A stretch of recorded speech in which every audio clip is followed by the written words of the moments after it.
Hi friends, welcome to Telugu creation channel. So friends, ఈ వీడియోలో నేను మీకు ఒక ఇన్ఫర్మేషన్ ఇస్తున్నాను. సో ఆ ఇన్ఫర్మేషన్ ఏంటంటే వాట్సాప్ కొన్ని నిర్ణయాలు తీసుకుంది. సో ఆ నిర్ణయాల గురించి ఈ వీడియోలో మాట్లాడుకుందాం. దయచేసి ఈ వీడియోని స్టార్టింగ్ నుంచి ఎండింగ్ వరకు చూడండి. అప్పుడు మాత్రం మీకు ఈ వీడియో అనేది అర్థమవుతుంది. అండ్ ఈ వీడియో కనుక నచ్చితే ప్లీజ్ లైక్ చేయండి. లైక్ చేయకుండా వదిలేకండి. Please like video. సో ఆలస్యం చేయకుండా వీడియో స్టార్ట్ చేసేద్దాం. సో స్టార్ట్ చేస్తే మనకేం లేదు, వాట్సాప్ అనేది ఈ నెల 30 తర్వాత కొన్ని మొబైల్స్లో పనిచేయదన్నమాట. సో ఇలా నిర్ణయం అనేది తీసుకుంది వాట్సాప్. సో ఆ ఏ మొబైల్స్లో పనిచేయదని నేను చెప్తాను. ఇప్పుడు మన ఆండ్రాయిడ్ వచ్చేసరికి ఆండ్రాయిడ్లో అయితే 2.2 2.4 ఇలా వర్షన్ ఉంటుంది కదా. సో తక్కువ వర్షన్ ఉన్న ఆండ్రాయిడ్లో పనిచేయదు. అండ్ ఐప్యాడ్లో 6.1 కంటే తక్కువ ఉన్న వర్షన్లో కూడా పనిచేయదు. అండ్ ఐఫోన్ వచ్చేసి 3Gలో ఉన్న ఐఫోన్ కూడా పనిచేయదు.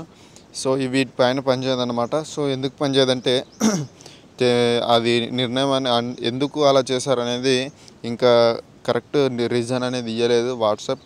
సో ఇప్పటి వరకు ఉన్న ఇన్ఫర్మేషన్ అయితే ఇది. అండ్ మీకు ఎక్కువ అంటే ఇప్పుడు చెప్పాను కదా, ఆండ్రాయిడ్ అనుకోండి మీ మొబైల్.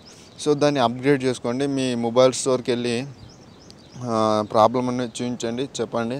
అండ్ అప్గ్రేడ్ చేసుకోవడానికి కొన్ని మొబైల్స్లో చాయిస్ ఉంటుంది. సో అలా అప్గ్రేడ్ చేసుకోండి. లేదంటే ఇక అప్గ్రేడ్ చేయలేమనుకుంటే ఆ మొబైల్ని అమ్మేసేయండి. ఎందుకంటే మీరు వాట్సాప్ యూజ్ చేయాలనుకుంటే అది అమ్మేసి కొత్త మొబైల్ కొనాల్సిందే, లేదంటే చేసుకోలేము. సో ఇది చాలా సాడ్ న్యూసే. అండ్ వాట్సాప్ని తీసుకునే నిర్ణయం ఇది. అండ్ ఇంకేదైనా మార్పులు చేస్తుందేమో చూద్దాం. సో మార్పులు చేస్తే నేను నా నెక్స్ట్ వీడియో చేస్తాను. సో ఫ్రెండ్స్, ఇప్పటివరకు ఉన్న ఇన్ఫర్మేషన్ ఇది. సో ఈ ఇన్ఫర్మేషన్ కనుక మీకు నచ్చినట్లయితే ప్లీజ్ లైక్ చేయండి అండ్ మీ ఫ్రెండ్స్ షేర్ చేయండి. నా ఛానల్ సబ్స్క్రైబ్ చేసుకోవడం మర్చిపోద్దు. ఇంతే friends, thank you for watching this video. Have a nice day. Bye.